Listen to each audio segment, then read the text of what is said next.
Dan di saat Nabi Muhammad mulai dicabut nyawa beliau oleh malaikat Israel, Nabi Muhammad mengatakan, mahadha, apa ini wahai Israel? Malaikat Israel kemudian menjawab, ya Rasulullah, itu adalah sakaratul maut.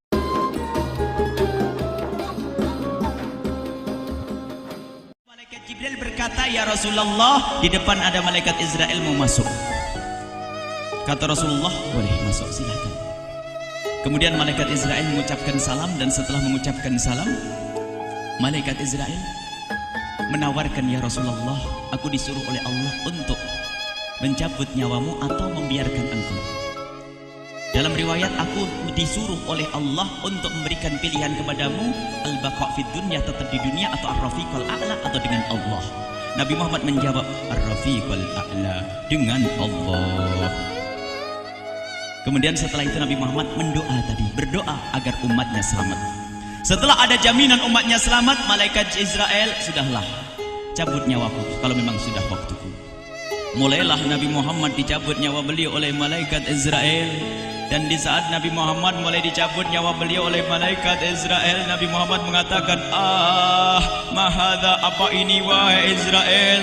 Malaikat Israel kemudian menjawab, ya Rasulullah, itu adalah sakaratul maut, itu adalah sakitnya di dalam kematian. Kemudian Nabi Muhammad mengangkat tangannya sambil berucap, la ilaha illallah, inna lil mauti la sakarat, tidak ada Tuhan selain Allah, sungguh di dalam kematian ada sakitnya, sakit kematian, yaitu sakaratul maut. Kemudian Nabi Muhammad memohon, ya Allah, Allahumma khaffif alayya sakaratul maut, ya Allah, ringankan sakaratul mautku ini, ya Allah. Dijawab oleh malaikat Israel, ya Rasulullah, itu sudah aku ringankan 70 kali. Nabi Muhammad menoleh, apa malaikat Israel? Sudah kau ringankan 70 kali keringanan? Iya ya Rasulullah, sungguh aku tidak pernah mencabut seorang hamba lebih lembut dari cara mencabut nyawamu. Ini sudah aku ringankan 70 kali. Setelah itu justru Nabi Muhammad menangis, Israel, 70 kali rasanya masih sakit. Iya ya Rasulullah, memang itu sakaratul maut. Lalu bagaimana engkau mencabut umatku, wahai Israel?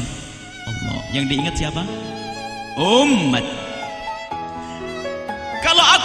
Kalau engkau mencabutku dengan ringan seperti ini masih sakit, bagaimana engkau mencabut umatku, ya Israel? Dijawab oleh malaikat Israel, umatmu manusia biasa, ya aku cabut. Ya Rasulullah, begitu saja. Ya sudah, begitu habis. Nabi Muhammad menangis. Tiba-tiba Nabi Muhammad mengangkat tangan dan memohon kepada Allah, Allah, inna lil mauti la sakarat, la ilaha illallah, inna lil mauti la sakarat, sungguh di dalam kematian ada sakaratul maut. Allahumma khaffif ala ummati sakarat maut, ya Allah, ringankan dari umatku sakaratul maut, wa thaqqil alayya, dan bebankan kepadaku. Sampai tidak sadar doanya Nabi Muhammad seperti itu, thaqqil alayya, itu doa cinta.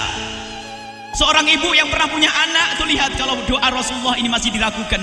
Bagaimana Rasulullah bisa doa begitu? Itu bahasa cinta yang tidak bisa diterjemahkan dengan oleh akal. Seorang ibu kadang-kadang, ibu yang di belakang, ibu mau dikasih sakit oleh Allah? Mau, Bu? Ibu jauh sekali. Ibu mau dikasih sakit? Jawabnya tidak mau. Tapi suatu ketika seorang ibu melihat anaknya sakit, ngomong, sudahlah nak, jangan kamu yang sakit, biar ibu yang sakit. Ada atau tidak? Nah, kenapa ngomong begitu? Itu bahasa cinta itu. Tidak rela kalau anak ini sakit, biar aku saja yang sakit. Itu yang dirasakan Rasulullah. Sakaratul maut begitu sakitnya, membayangkan betapa sakitnya umat Nabi Muhammad di saat dicabut nyawa beliau. Maka Rasulullah mengatakan, ya Allah, ringankan sakaratul maut dari umatku, bebankan kepadaku saja, ya Allah. Wala sawfa yu'tika fatarda. Permintaan Nabi Muhammad tidak ditolak oleh Allah, dikabul dan dikabul, wahai Muhammad. Sallu ala Nabi Muhammad.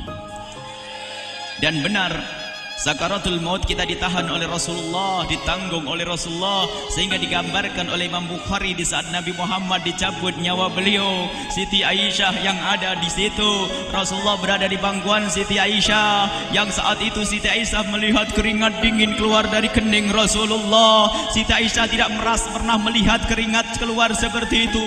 Bahkan di saat dipegang kepala Rasulullah, panasnya melebihi dari panasnya orang biasa. Setiap kali ada kain dicelupkan di air, ditempelkan di kening Rasulullah langsung mengering. Saat itu Nabi Muhammad mengucapkan kalimat la ilaha illallah innal lil mauti lasakarat. Kemudian Nabi Muhammad berpesan dengan banyak pesan, dan di antara pesan Rasulullah adalah akri minni ala ummati salam, akri minni salam ala ummati wa ala man ittaba'ani wa ala man tabi'ani min ila yaumil qiyamati. Aku titip salam kepada umatku dan orang yang mengikutiku sampai hari kiamat. Sadari salam Rasulullah. Sebelum meninggal masih ingat titip salam. Salam kepada siapa? Bukan salam kepada siapa-siapa, tapi salam kepada kita. Maka mari kita mengucapkan salam kepada Rasulullah, karena Rasulullah sudah salam duluan kepada kita. Mari kita sejenak bersalam kepada Rasulullah dan hadirkan Rasulullah ada di mata kita dan di hati kita. Mari kita bersama-sama mengucapkan salam. Assalamualaikum ya Rasulullah. Assalamualaikum ya Rasulullah. Assalamualaikum ya Habiballah. Assalamualaikum ya Nabi Allah. Rasulullah mengucapkan salam untuk kita. Dan di saat itu Rasulullah keringat dingin keluar, maka oleh Siti Aisyah diusap. Oleh Siti Aisyah diusap, bayangkan saat itu Nabi Muhammad di pangkuan Siti Aisyah dan diusap oleh Siti Aisyah. Siti Aisyah berkata, keringat Rasulullah mengucur deras hingga aku usap, dan aku usap dengan tangannya Rasulullah. Diusap dengan tangannya Rasulullah. Siti Aisyah memegang tangan Rasulullah sendiri yang digunakan untuk mengusap keringat Rasulullah. Sahabat bertanya, Aisyah, kenapa harus dengan tangan Rasulullah tidak dengan tanganmu? Lihat jawab Siti Aisyah, karena tangan Rasulullah lebih lembut dari tanganku. Sallu ala Nabi Muhammad.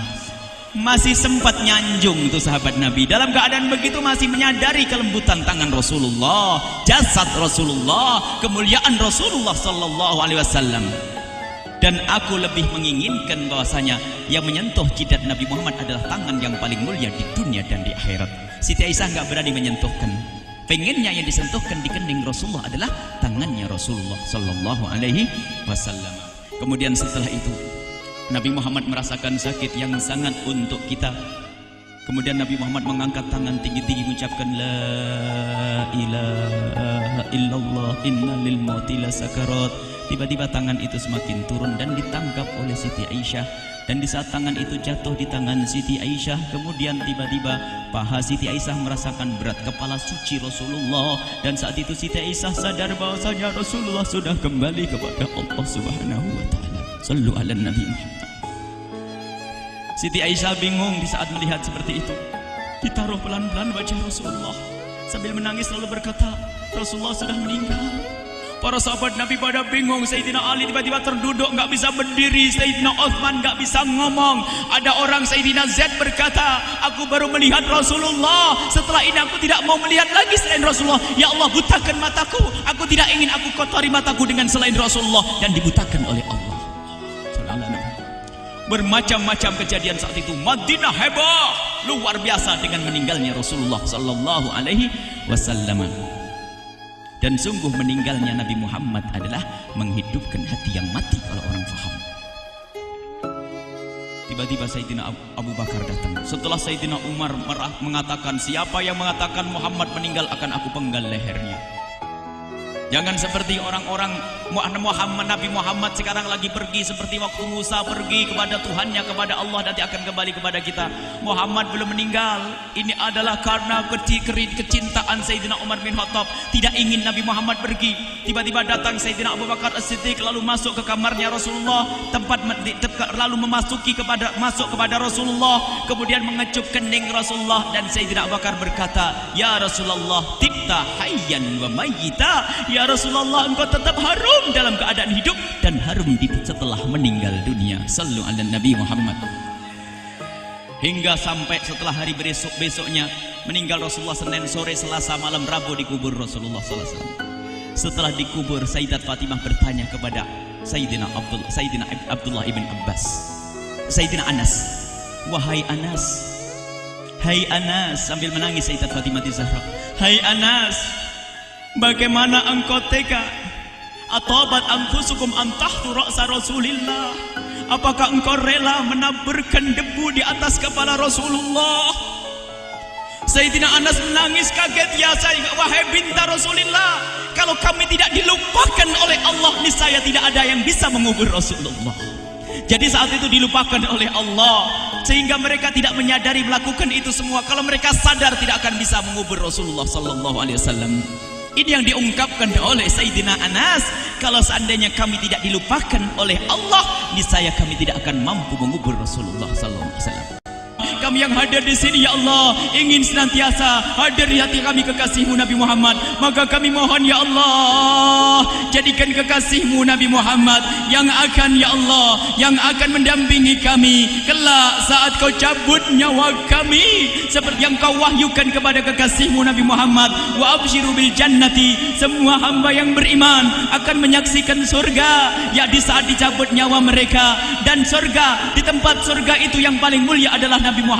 Maka kami mohon, ya Allah, saat Kau cabut nyawa kami, ya Allah, hadirkan Nabi Muhammad di hati kami, ya Allah.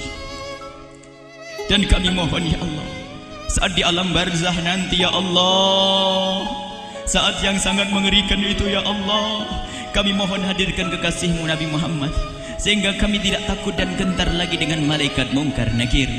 Dan ya Allah, kami mohon di saat di padang mahsyar nanti, ya Allah, hadirkan kekasih-Mu Nabi Muhammad. Jadikanlah kekasih-Mu Nabi Muhammad yang akan menemani kami dan akan membonceng kami, membawa kami ke telaga Kausar. Lalu kami diberi air minum dari air telaga Kausar hingga kami tidak akan haus selama-lamanya. Ya Allah, jadikan kekasih-Mu Nabi Muhammad yang akan menemani kami di saat kami menyeberang Siratal Mustaqim hingga kami tidak akan terjerumus ke neraka jahanam.